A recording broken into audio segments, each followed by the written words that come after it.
મહત્વના એક સમાચાર બોટાદથી સામે આવી રહ્યા છે। બોટાદ એલસીબી અને એસઓજી દ્વારા આંતરરાજ્ય કાર ચોરીની ઘટનાને ઝડપી પાડી છે અને 8 ચોરાઉ કાર સાથે એક વ્યક્તિને પણ ઝડપી લેવામાં આવ્યો। બોટાદ એલસીબી તથા એસઓજીની ટીમ દ્વારા આંતરરાજ્ય કાર ચોરી ઝડપી પાડી છે। બોટાદ એલસીબી દ્વારા એક આરોપીને ઝડપી લઈ કુલ 8 ગાડીઓ જપ્ત કરવામાં આવી છે। બોટાદ તાલુકાના નાગલપર ગામના તુલસી ઉર્ફે હિતેશ કાનજીભાઈ ઠોળિયા છે મુખ્ય આરોપી।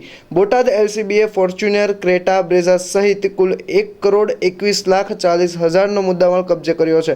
અન્ય કાર ચોરીમાં બ્રિજેશભાઈ વિનુભાઈ મોણપરા સુરત તેમજ રમેશભાઈ મેરાભાઈ હાગડદા બોટાદ નાગલપરના આરોપી હાલ ફરાર છે, જેને શોધવાની કામગીરી શરૂ કરી દેવામાં આવી છે। બોટાદ એલસીબી દ્વારા ઝડપાયેલ આરોપીને વધુ પૂછપરછ શરૂ કરી છે।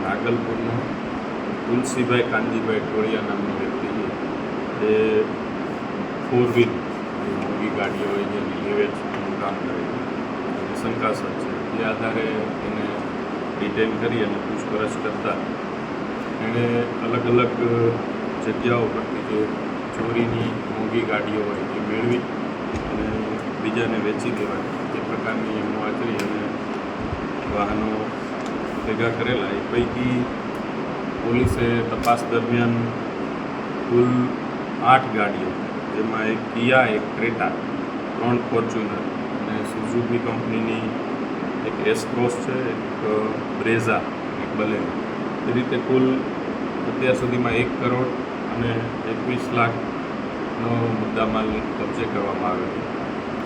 વિશેષમાં આ જે આરોપી છે એની સાથે આ ગુના ચોરીના આચરવામાં બીજા પણ સંડોવાયેલા છે। બ્રિજેશ ઉર્ફે બાલો, સુરતનો રહેવાસી છે, અને રમેશ ઉર્ફે રામો, આનાથી રામો, એની પણ હજુ આ કામ કરવાની વાત